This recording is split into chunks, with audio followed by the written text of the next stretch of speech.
Good morning students. आज हम पढ़ने वाले हैं electrophilic substitution reactions of aromatic compounds. Example के तौर पे हम ले रहे हैं बेंजीन, और जब बेंजीन की नाइट्रेशन करना चाहते हैं तो हम नाइट्रेटिंग मिक्सचर लेते हैं, which is mixture of concentrated sulphuric acid and concentrated nitric acid and at temperature of about 323 Kelvin to 333 Kelvin. At this temperature, from benzene we get nitrobenzene.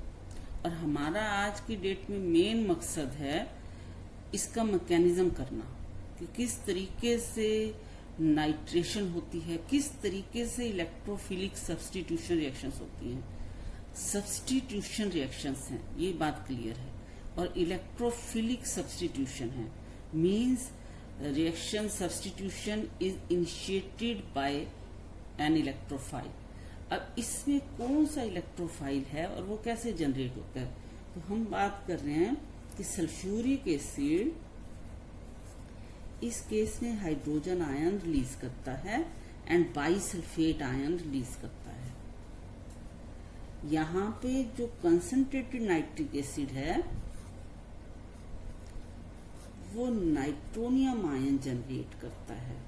कैसे generate करता है? Hydrogen ion released by concentrated sulphuric acid takes away OH group resulting in the formation of nitronium electrophile.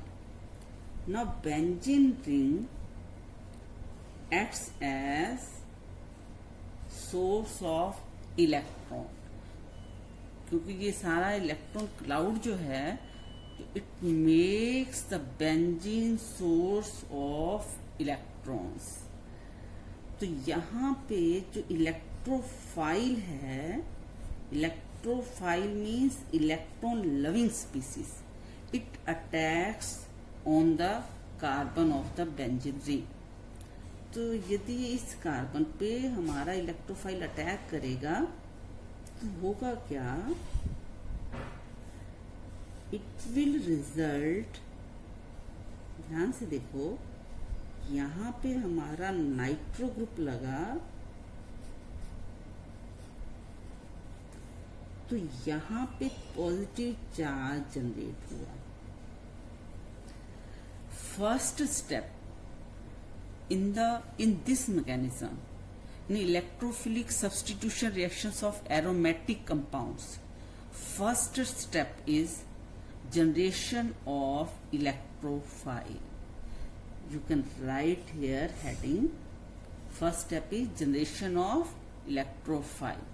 Now next step is generation of carbocation. Actually it is rate determining step, it is slow step, so it is rate determining step। अब हम देख रहे हैं कि intermediate carbocation बन रहा है। जो भी फैक्टर्स कार्बोकैटायन को स्टेबलाइज करेंगे वो हमेशा इलेक्ट्रोफिलिक सब्स्टिट्यूशन का रेट बढ़ा देंगे। इस बात का हमेशा ध्यान रखना कि इलेक्ट्रोफिलिक सब्स्टिट्यूशन रिएक्शंस के दौरान इंटरमीडिएट जो बनता है दैट इज कार्बोकैटायन। और हमेशा ही कोई भी हमने मैकेनिज्म पढ़ा है, स्टेबिलिटी ऑफ द इंटरमीडिएट बहुत बड़ा रोल प्ले करता है। तो इस केस में कार्बोकैटायन है तो कार्बोकैटायन को जो भी फैक्टर स्टेबलाइज करेंगे वो हमेशा rate of electrophilic substitution reaction का रेट बढ़ा देंगे। अब first step generation of electrophile, second step formation of carbocation. Third step पढ़ने से पहले हम एक बात और करते हैं कि ये जो कार्बोकैटायन है actually it is resonance stabilised. हम इसके रेजोनेटिंग स्ट्रक्चर्स बना के देख सकते हैं।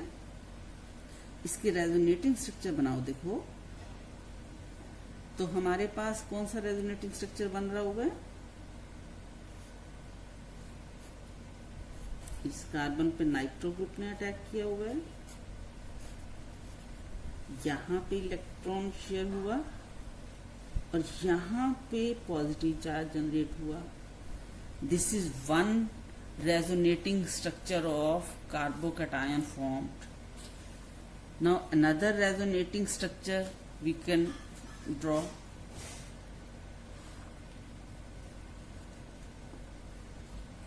We can write other resonating structure. क्या होगा कि यहाँ पे पॉजिटिव चार्ज जनरेट होगा.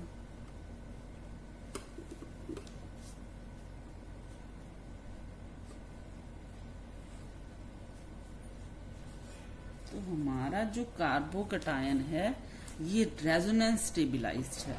Now we have studied 2 steps of electrophilic substitution and we have studied that during attack of electrophile on the benzene ring, carbocation intermediate is formed.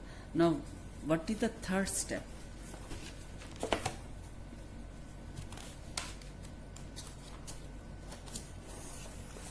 What is the third step?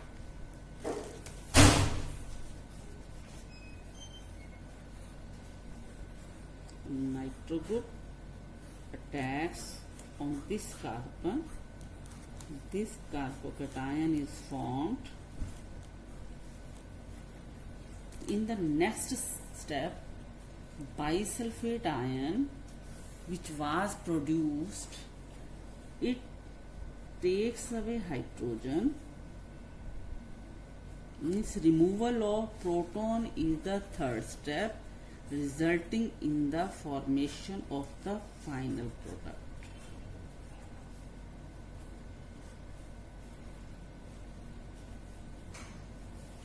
Final product nitrobenzene is formed.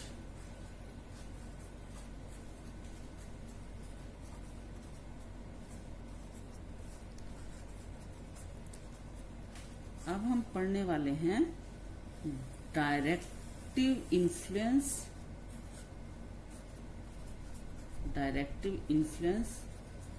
of the groups already present. Influence of the groups already present on the benzene ring.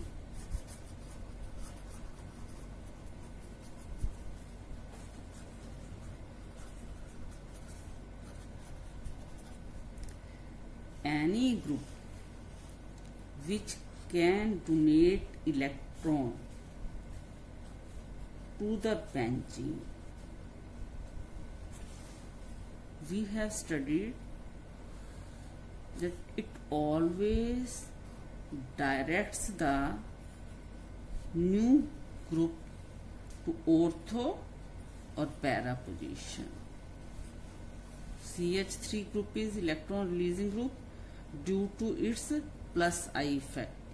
Suppose we want to introduce nitro group in this system, in the toluene. We want to prepare 2 nitrotoluene or 4 nitrotoluene. Take concentrated sulfuric acid, concentrated nitric acid. We see that 2 nitrotoluene plus 4 nitrotoluene. Mixture of these 2 products is obtained, but mainly product formed is para. Para is the para product is obtained in the major amount because of the steric hindrance. Ortho product faces steric hindrance, so major product formed is of the para isomer. Now, how the electron releasing group, why the electron releasing group directs the new incoming electrophile, new incoming group to ortho or para position. Now we will study this fact. ये ऐसा क्यों करता है, क्यों ortho या para पे ही यदि कोई इलेक्ट्रॉन रिलीजिंग ग्रुप है तो क्यों सिर्फ ऑर्थो एंड पैरा पे ही प्रोडक्ट जाता है. तो अब हम एग्जांपल लेते हैं. हमें पता है कि CH3 group electron releasing group है due to its plus I effect, due to its electron releasing inductive effect. We will also study the cases of phenol. We will also study the cases of amine in which OH group, NH2 group are attached, electron releasing groups. We will also study example of nitrobenzene in which nitro electron withdrawing group is attached. Then what happens? Electron releasing groups are, I have told you that electron releasing groups are activating groups and ortho para directing groups. How can we understand this fact? हम इसमें भी वही होगा, इसकी nitration करते हैं हम और हमें मिक्सचर मिलता है.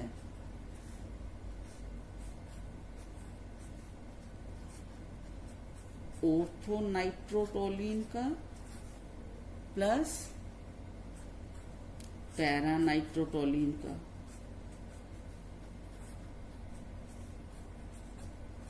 तो इस बात को हम कैसे समझें? यहां से हम अब इस बात को समझने की कोशिश कर रहे हैं.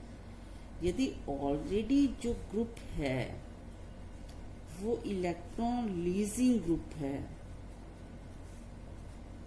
तो it will increase electron density at O. Actually हम स्टडी कर रहे थे कि यदि मिथाइल ग्रुप है, इलेक्ट्रॉन रिलीजिंग ग्रुप है, तो फिर हमें ऑर्थो पैरा प्रोडक्ट कैसे मिलता है. तो हम ऐसा करते हैं, इस पे न्यूक्लियोफाइल नाइट्रोनियम आयन का अटैक शो करते हैं. ओके, तो अब यदि ये नाइट्रोनियम आयन अटैक करता है on ortho position, then suppose nitronium ion attacks on this carbon, then positive charge will generate on this carbon. This intermediate will be formed and we can write down the resonating structure of this intermediate. Now suppose nitro group attacks on para position. If it attacks on para position, nitronium ion attacks on para position, then the intermediate carbocation formed will be this.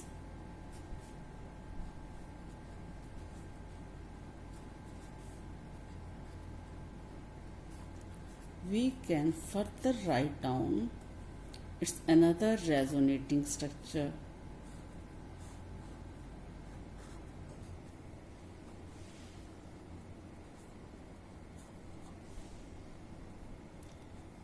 And so on. Now suppose nitro group attacks on meta position.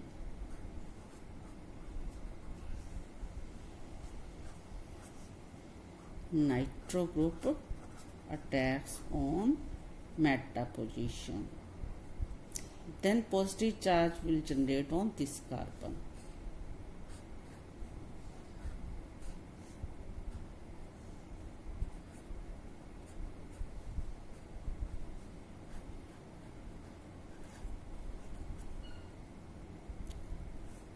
We can further write down its next resonating structure and so on.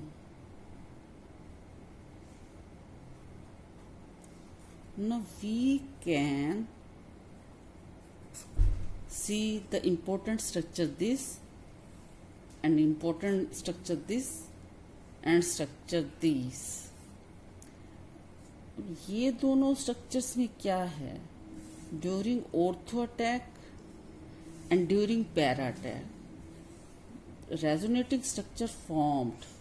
इनमें से एक resonating structure वो है जिसमें जो carbon जिस पे electron releasing group attached है उसी पे ही पॉजिटिव चार्ज है। तो this resonating structure and this resonating structure is very stable. ये स्ट्रक्चर स्टेबल है and contributes more towards the stability of the molecule.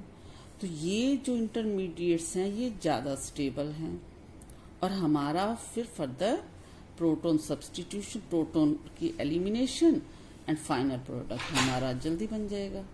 So this group is ortho para director, क्योंकि ortho para जब position पे attack होता है तो जो resonating structures बनते हैं वो स्टेबल होते हैं और हमारा प्रोसेस फाइनल प्रोडक्ट बन जाता है और जल्दी बनता है।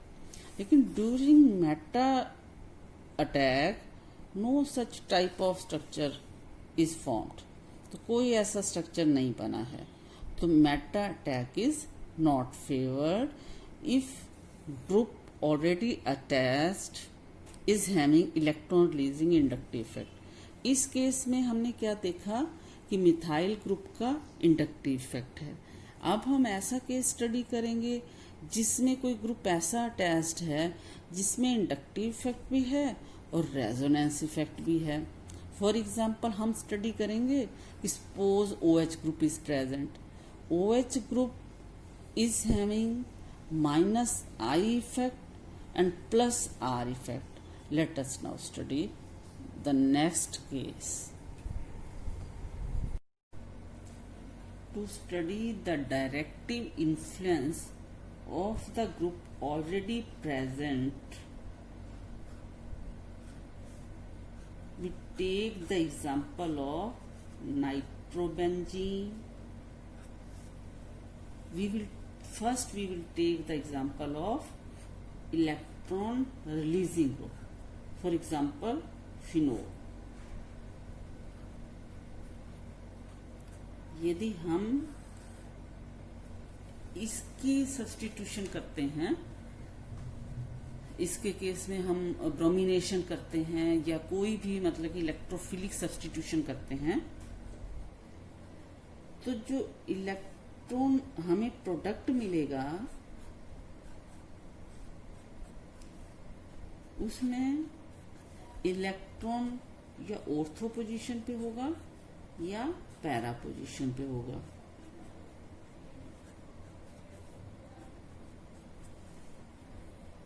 ऐसा क्यों है? अब इसे समझ के देखो। OH group, this group is having -I effect. Oxygen is electronegative atom, so it is having -I effect. Due to electron withdrawing inductive effect, it withdraws electron from all the positions, from all the carbon atoms. It withdraws electron. It decreases electron density at all the positions due to its electron withdrawing inductive effect. But you see in its resonating structures that OH group is also having plus position.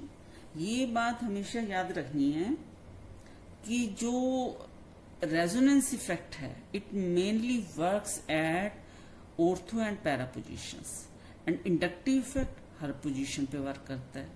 तो OH group क्या करेगा, हर position से electron withdraw करेगा, तो हर position पे electron density कम कर देगा। लेकिन जो रेजोनेंस इफेक्ट है वो ऑर्थो और पैरा पोजीशन पे इलेक्ट्रॉन डेंसिटी बढ़ा देगा। अब +R effect is greater than -I effect in case of OH group, in case of phenols. तो R इफेक्ट जो इलेक्ट्रॉन रिलीजिंग इफेक्ट है ये ज्यादा है। तो अब ऑर्थो और पैरा पोजीशन पे क्या हुआ, इंडक्टिव इफेक्ट के कारण जितनी इलेक्ट्रॉन डेंसिटी कम हुई, OH ग्रुप के रेजोनेंस के कारण, रेजोनेंस इफेक्ट के कारण, बाकी सब पोजीशन पे तो रेजोनेंस इफेक्ट नहीं वर्क कर रहा, लेकिन मेनली ऑर्थो और पैरा पे वर्क कर रहा है। तो ऑर्थो और पैरा पे इलेक्ट्रॉन डेंसिटी बढ़ गई। मतलब इन दोनों इफेक्ट्स को समझना है कि OH ग्रुप और हर पोजीशन से इलेक्ट्रॉन डेंसिटी कम कर रहा हुआ है, लेकिन रेजोनेंस इफेक्ट के कारण ऑर्थो और पैरा पे बढ़ा रहा है और वो ज्यादा बढ़ा रहा है। जितनी इंडक्टिव इफेक्ट के कारण कम हुई, उससे ज्यादा रेजोनेंस इफेक्ट के कारण electron density ortho and para position पे बढ़ गई है। लेकिन मेटा पोजीशन पे क्या है? मेटा पोजीशन पे इलेक्ट्रॉन डेंसिटी कम है, वो तो किसी भी कारण से बढ़ी नहीं है। तो इसका मतलब यदि हम कंपेयर करें तो ऑर्थो पैरा पोजीशन पे इलेक्ट्रॉन डेंसिटी ज्यादा है as compare to meta position. तो जो इलेक्ट्रोफाइल है वो कहाँ पे अटैक करेगा? ऑर्थो एंड पैरा पोजीशन पे अटैक करेगा, और हमें फाइनल जो प्रोडक्ट मिलेगा वो ऑर्थो एंड पैरा का मिक्सचर होगा। लेकिन जो पैरा है, हमने ये देखा है कि पैरा जो आइसोमर है, it feels less steric hindrance. तो यहाँ पे स्टीरिक हिंड्रेंस भी जो हमारा इनकमिंग इलेक्ट्रोफाइल है वो कम फील करता है। ठीक है, तो इस कारण से पैरा प्रोडक्ट मेजर प्रोडक्ट होता है। तो इस केस में क्या होगा?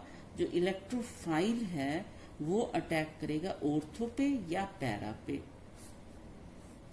और हम एक बात और भी देख लेते हैं, जब इलेक्ट्रोफाइल यहाँ पे अटैक किया तो ये जो है OH ग्रुप यहाँ बना रहने दो, तो हमारा जो कार्बोकैटायन बना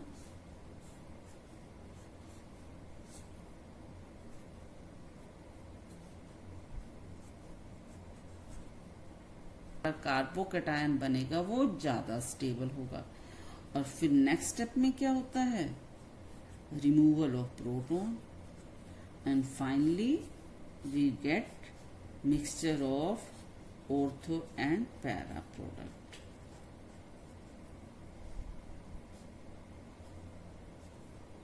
now how this group is activating the ring? और रिंग एक्टिवेट कैसे हो रही है कि ये इलेक्ट्रॉन रिलीज कर रहा है OH ग्रुप, और OH ग्रुप जब इलेक्ट्रॉन रिलीज कर रहा हुआ है, ओवरऑल ये ऑर्थो और पैरा पोजीशन पे इलेक्ट्रॉन रिलीज कर रहा हुआ है, और इलेक्ट्रॉन रिलीज करने से बेंजीन रिंग को एक्टिवेट कर देता है, और less strong conditions are required for carrying out electrophilic substitution reactions. अब हम पढ़ेंगे कि यदि कोई ग्रुप इलेक्ट्रॉन विथड्रॉइंग है तो वो कैसे इन्फ्लुएंस करता है न्यूक्लियोफिलिक ये